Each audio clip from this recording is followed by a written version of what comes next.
वैदिकी अमृत ध्यान साधना प्रभात सत्संग में आप सभी साधक साधिकाओं का, उपासक उपासिकाओं का हार्दिक स्वागत है। आइए पूर्व की भांति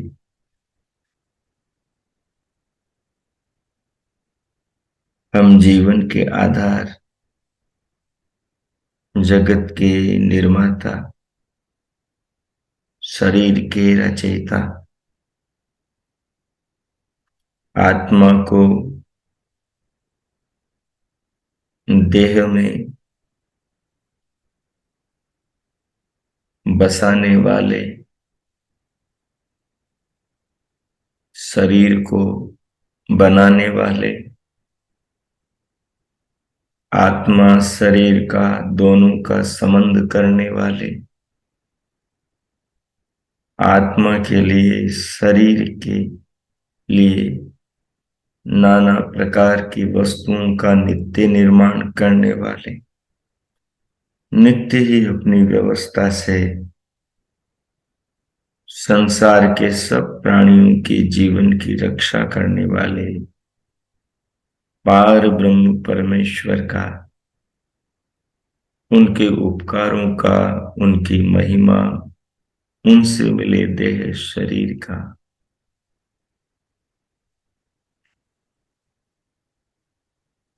हम ध्यान में चिंतन करते हुए अनुभव करें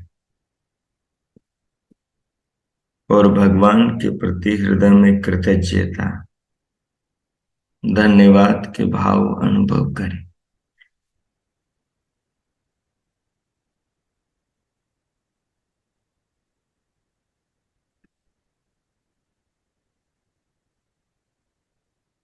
उसके लिए जिस किसी आसन आलती पालती में आप बैठे हैं उसे व्यवस्थित कर लें। कमर पीठ गर्दन को व्यवस्थित करके दोनों हथेलियों को गोद में रख के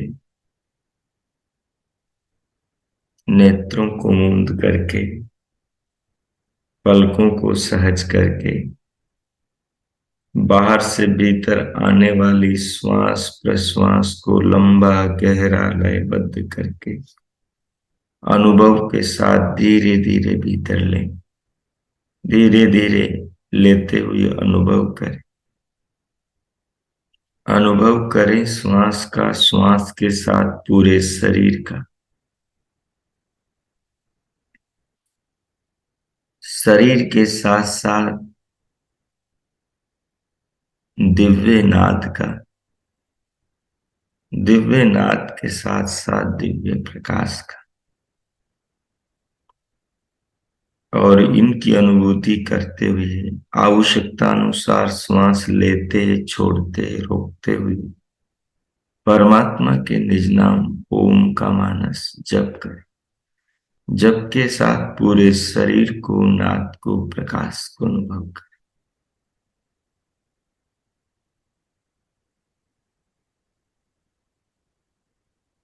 सबको अनुभव करने वाले अनुभविता अपनी आत्मा पर फोकस करें, स्वयं पर।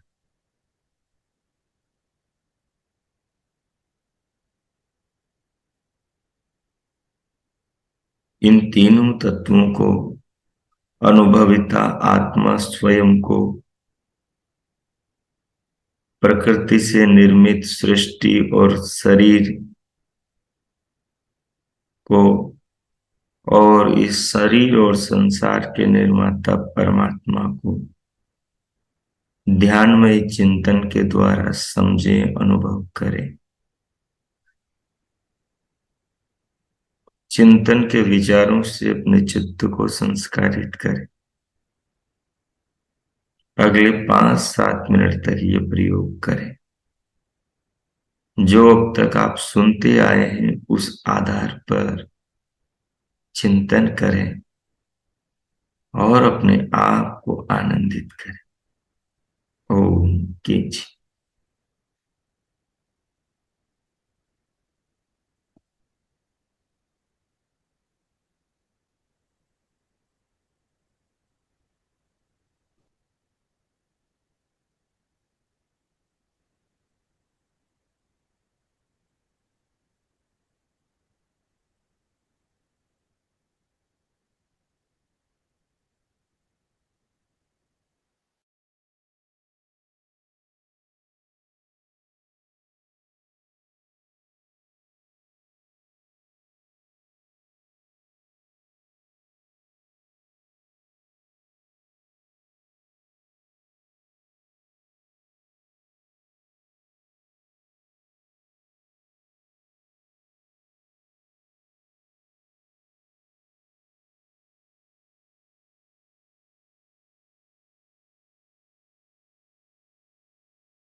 इस प्रकार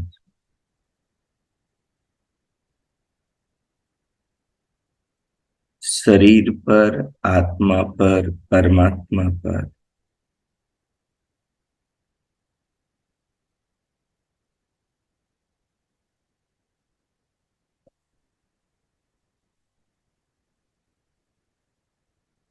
तीनों तत्वों पर, तीनों की पृथकता पर अनुभव करते हुए, विचार करते हुए, जो समझा उसे आत्मसात करे, उसे महसूस अनुभव करे।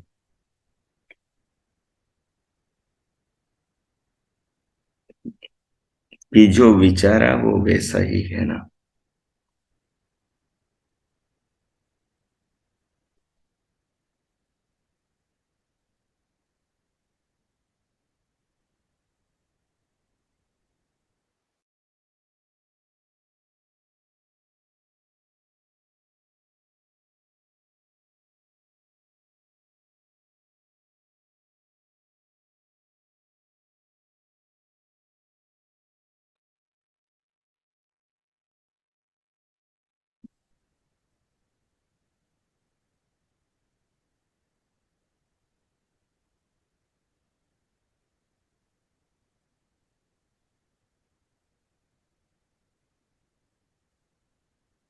विचार करके, समझ करके, प्रभु का धन्यवाद करते हुए, उनके प्रति हृदय में कृतज्ञता अनुभव करते हुए, फिर स्वयं को भीतर से बाहर स्क्रीन पर ले आए।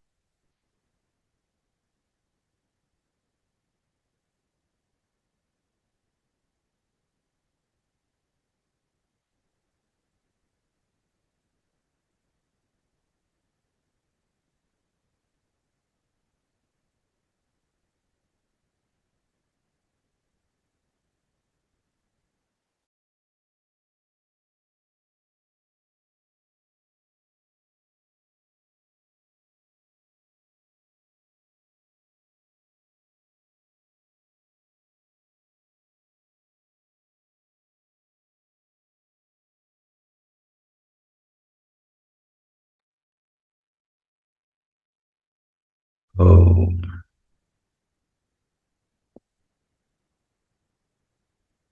देखिए स्क्रीन पर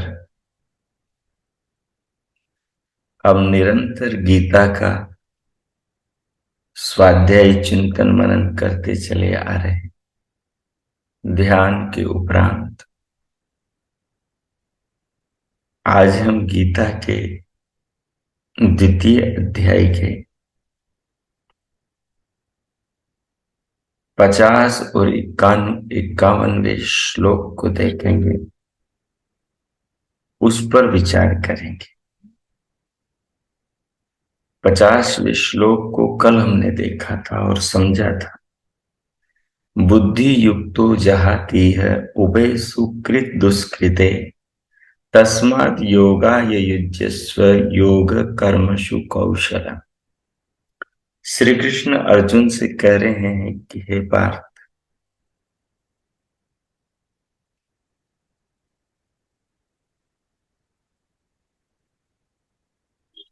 व्यक्ति का जो जीवन है वो उसके चिंतन पर टिका हुआ है,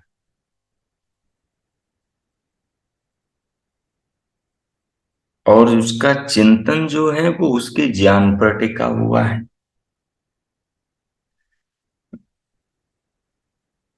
उसका ज्ञान जो है वो उसकी परिस्थितियों पर निर्भर है। जैसी परिस्थितियां होगी व्यक्ति का निर्माण वैसा होगा।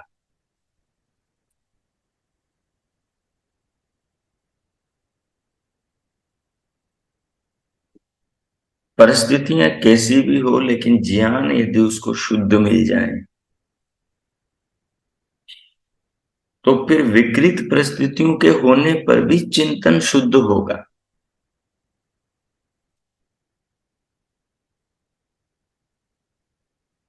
और वो शुद्ध चिंतन के द्वारा बिगड़ी हुई परिस्थितियों के बीच भी जल में कमल की भांति निर्लिप्त रहकर जीवन जी सकेगा। जल में कमल के समान निर्लिप्त रहकर भी जीवन जी सकेगा, लेकिन चिंतन शुद्ध होना चाहिए। फिर वो परिस्थितियों से अप्रभावित रहेगा। अगर चिंतन कमजोर हुआ, परिस्थितियां अधिक बलवान हुई, तो परिस्थितियां व्यक्ति के मन को, जीवन को, उसके भावों को और उसकी आत्मा को दबोच लेंगी।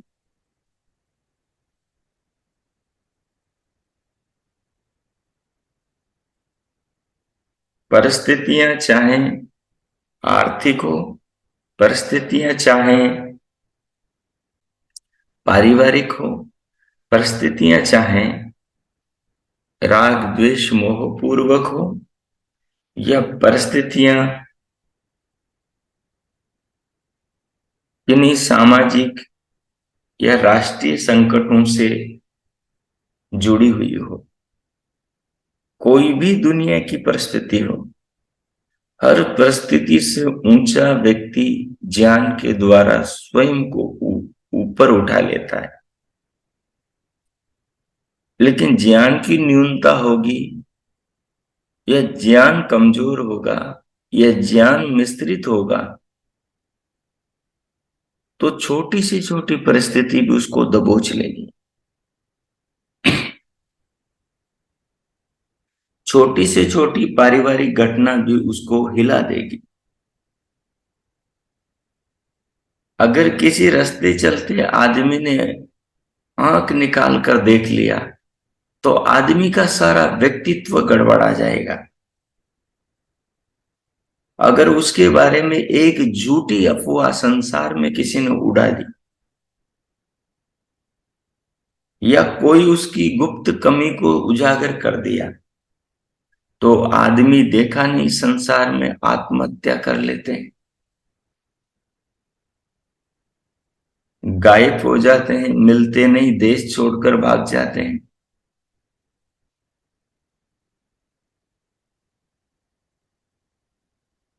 यह संसार में मुंह नहीं दिखाते, छुप कर बैठ जाते हैं।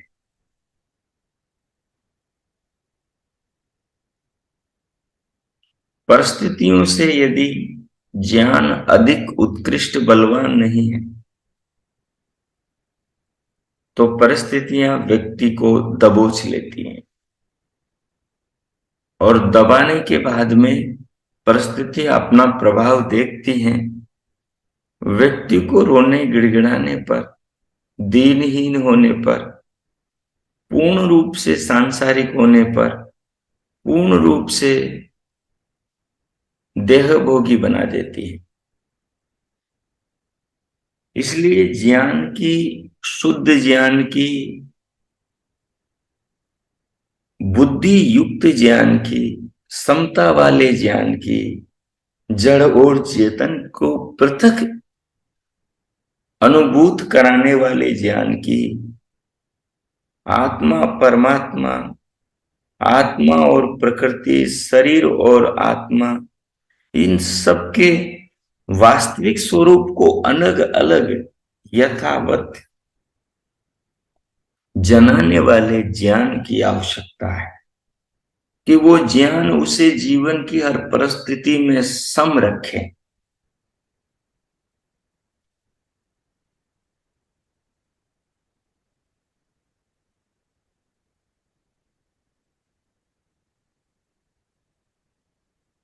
हर परिस्थिति में सम रखे। और व्यक्ति जीवन में सम तभी हो सकता है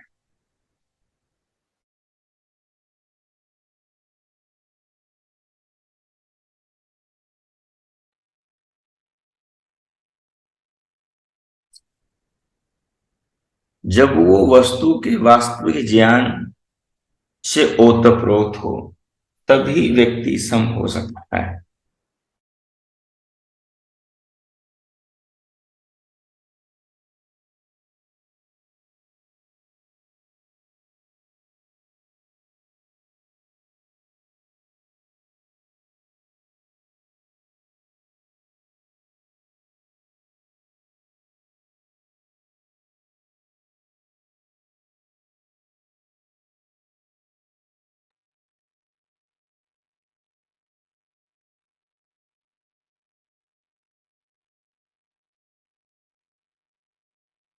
और ये ज्ञान भी यद्यपि यदि हमारे पढ़ने सुनने में आ जाए कि आत्मा अलग है, परमात्मा अलग है, प्रकृति अलग है, प्रकृति से बनी वस्तुएं अलग है, हम शरीर से अलग हैं, हमारे सब हमसे जुड़े लोग हमसे अलग हैं, शरीर के अंग सब अलग हैं, धन संपत्ति सब अलग है। ये सब भी सुनने के बाद में जो क्रिया में, जो अभिनय में, जो संसार के अंदर सब परिस्थितियों के बीच में जीने की जो कुशलता है, जीने में जो कुशलता, जैसे साइकिल चलानी नहीं आती और साइकिल चलाना सीखते हैं तो शुरुआत के अंदर तो कई बार गिरते हैं, पड़ते हैं। मोटरसाइकिल चलाना सीखते हैं तो गिरते हैं, और जब टेलरिंग का काम सीखते हैं तो कई बार सुई जो है वो उंगली में चुभ जाती है। कई बार स्वर्णकार का काम सीखते हैं तो कई बार हथौड़ी से सोने की जगह उंगली पर लग जाती है।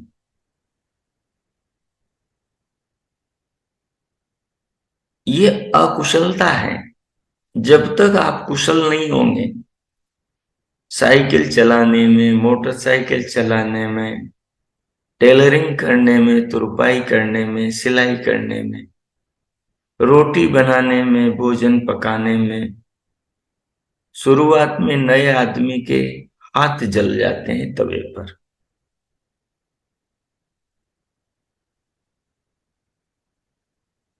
तो काम करते करते उस कार्य में कुशलता आती है। साइकिल चलाने सीखते सीखते सीख जाते हैं और बहुत अच्छी सीख जाते हैं, और कुछ तो इतनी अच्छी सीख जाते हैं कि हाथ छोड़कर चला लेते हैं और मौत के कुएं में चला लेते हैं। ये कर्म में, क्रिया में, ये जीवन को जीने के ढंग में आने वाली कुशलता है।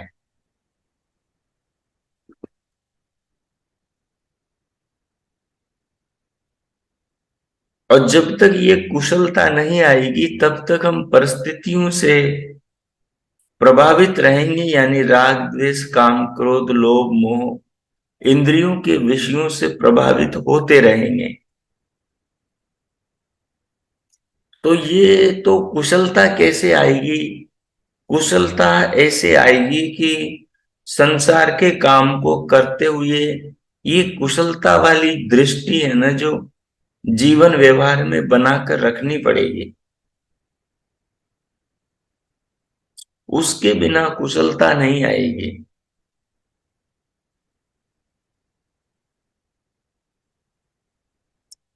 आप कुछ खा रहे हो, कुछ दे रहे हो, किसी को डांट रहे हो, किसी की डांट सुन रहे हो,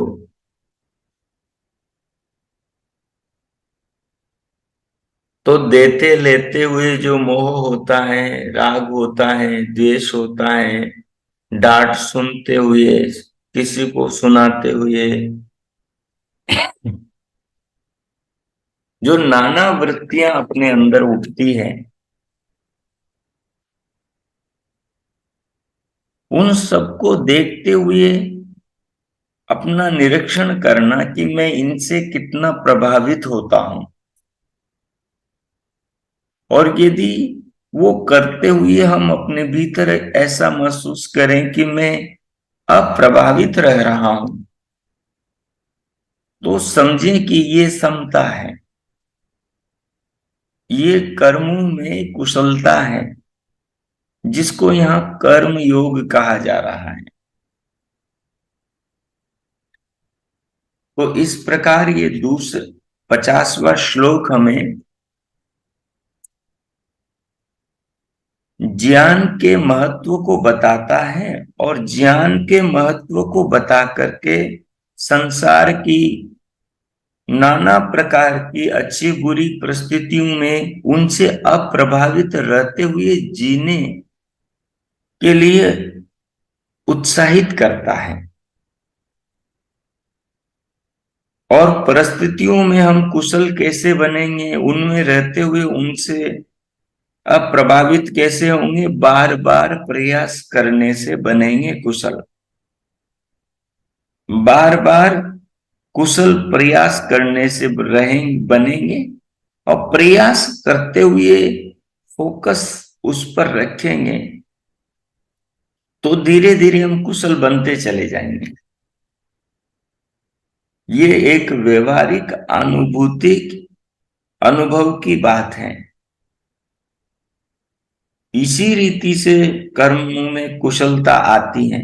और श्री कृष्ण भी अर्जुन को दोनों सेनाओं के बीच में ये उपदेश दे रहे हैं, और ये उपदेश सार्थक अर्जुन के लिए इसलिए है क्योंकि वहां जो परिस्थितियां बनी है, उन परिस्थितियों के वश में अर्जुन फंस गया है।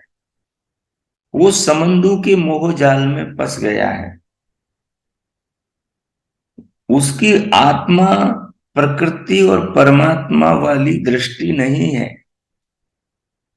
वो वहां घर संबंधों, परिवारों, भावनाओं और शरीरों को ही सब कुछ मानने वाली मनोस्थिति में फंस गया है।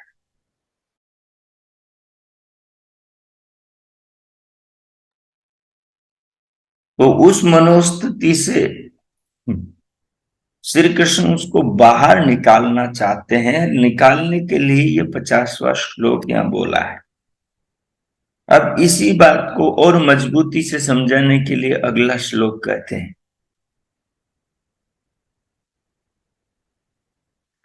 कर्मजं बुद्धि युक्ता ही फलम त्यक्त्वा मनीषिणः जन्म बंध विनिर्मुक्ता पदं गच्छन्ति अनामयम्।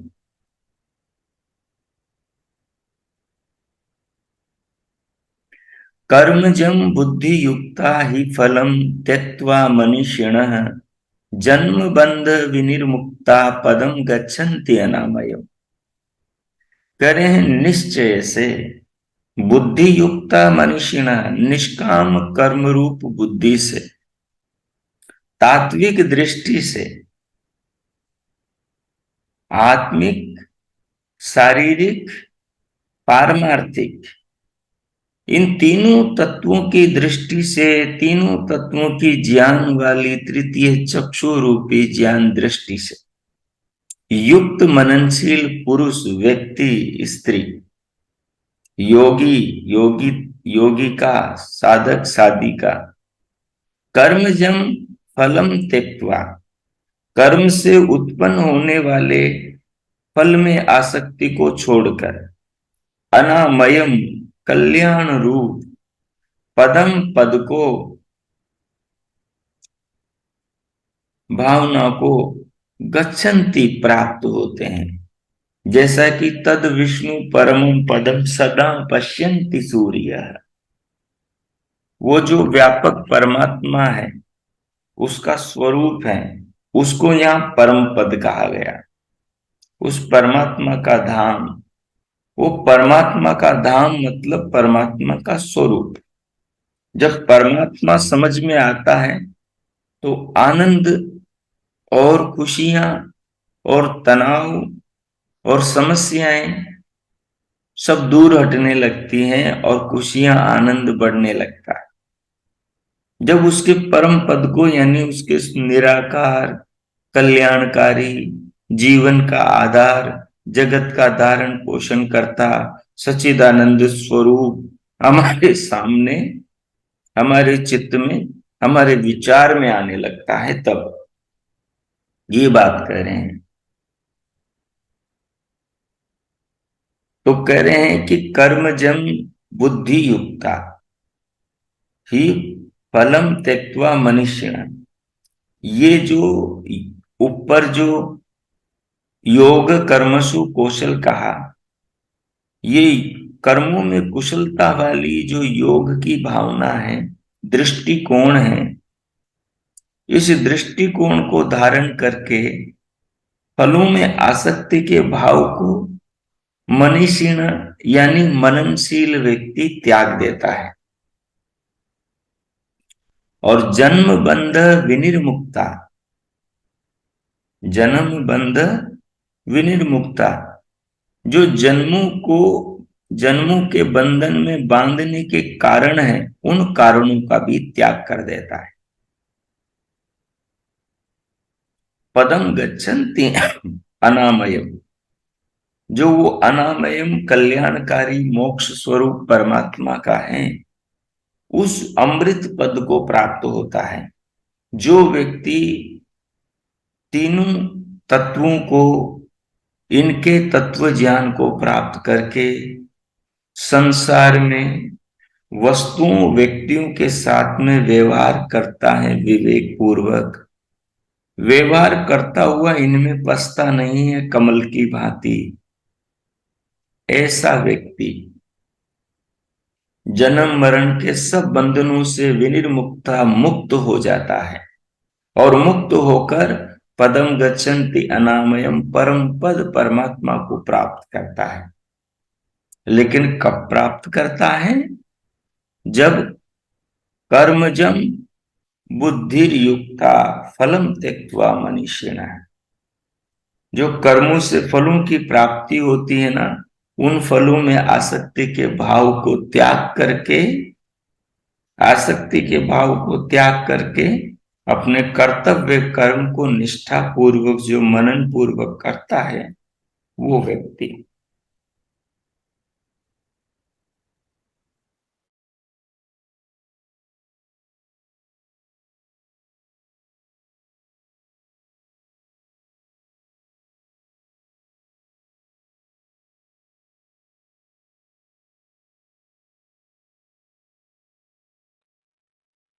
तो इस प्रकार से इन दोनों श्लोकों के भाव को आप आत्मसात करें, इन पर कुछ विचार करें।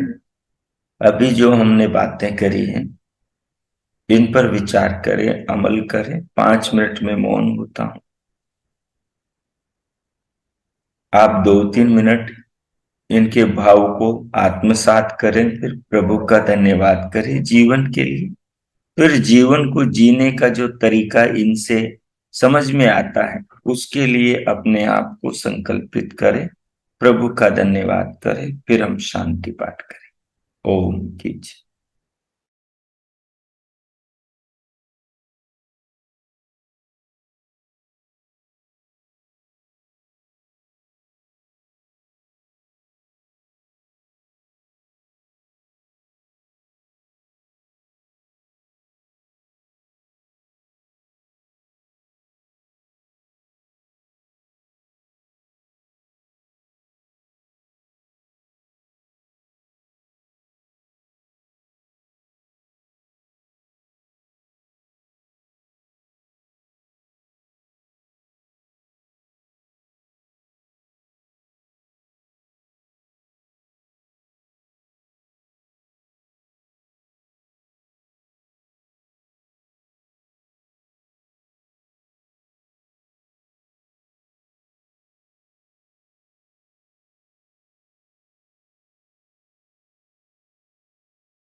हो हो। इस प्रकार गीता के श्लोकों के भाव को आत्मसात करते हुए, प्रभु का धन्यवाद करते हुए, जीवन लक्ष्य पर पुनर्विचार करके स्वयं को संकल्पित करते हुए, महापुरुषों के प्रति सद्भावना रखते हुए अब हम शांति पाठ करें।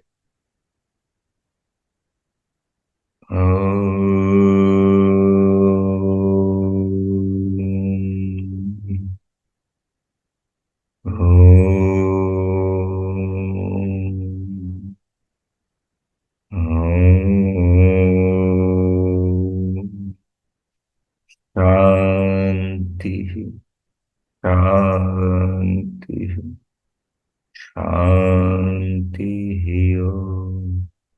ओम।